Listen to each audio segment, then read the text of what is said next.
Hello everyone, I'm Westropp Evans and today is January 2nd of 2025.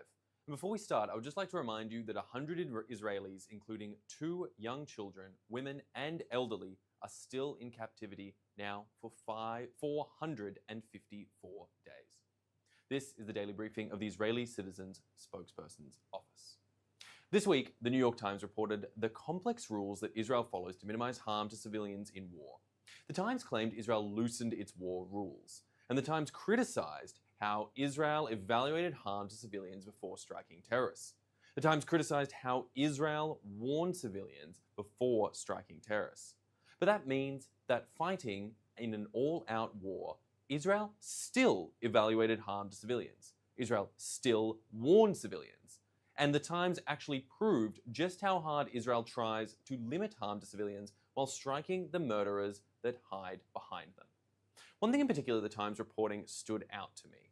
The Times reported that Israel made changes to its rules at 1 p.m. on October 7th, 2023.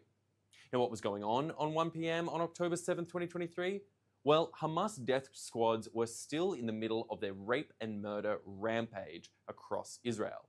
Hostages were still being taken captive and hadn't yet arrived in the Hamas terror dungeons.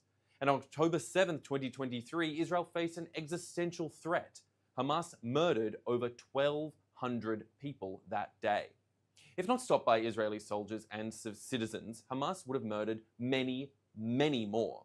But even so, Israeli soldiers don't just meet international standards, they continue to exceed them. Even military experts like Major Andrew Fox and Colonel John Spencer have shared that Israel set the gold standard for combat against an enemy intentionally embedded in and under dense urban areas, as Hamas does in Gaza. So I challenge you to find out what the civilian to combatant ratios were in other major urban wars of the 21st century, and to find a war in which they exceed the standards that have been set by Israel. Remember, Israel is trying to minimize the death toll to take out Hamas, while Hamas's goal is to maximize that same death toll in order to serve their own goals. Do you know who else is telling on themselves? Ireland. Ireland asked to legally redefine genocide so that they can accuse Israel of perpetrating it. But that means Ireland knows Israel is not now guilty of that most heinous of crime. Genocide is defined as needing intent to destroy a group.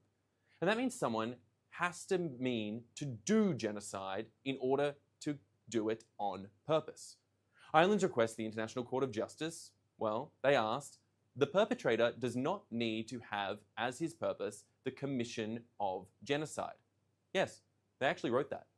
Genocide was coined by a Jewish scholar to describe the Nazi Holocaust of the Jewish people, and the Nazis had a plan to try to destroy the Jewish people, and they carried out that plan. Ireland knows Israel has no plan to destroy anyone, so Ireland wants to change the law so that they can accuse Israel anyway. Of course, there is no evidence of Israel destroying any group other than Hamas, with or without intent. And even Hamas's fake numbers claim 45,000 Gazans have been killed in a war out of a total 2.1 million Gazans currently living in the Strip. Now, even Hamas acknowledges that some, as yet undefined by them, portion of the dead are in fact Hamas combatants. But Ireland really wants to accuse the Jewish state. And accusing Israel of genocide gives Hamas leeway to again try to enact their explicitly genocidal attacks on Israel again and again. Well, I'd like to thank you for watching. That is all we have time for today. And thank you so much for tuning in. A Shabbat Shalom to all. We will be back next week at 3 p.m. Israel time and 8 a.m. on the US East Coast. I'm Westropp Evans. Thanks for watching. Thanks for watching. Drop a comment below. Don't forget to like, share, and hit subscribe to stay updated with our latest content. Until next time, stay informed and inspired. This is Dejobnik signing off.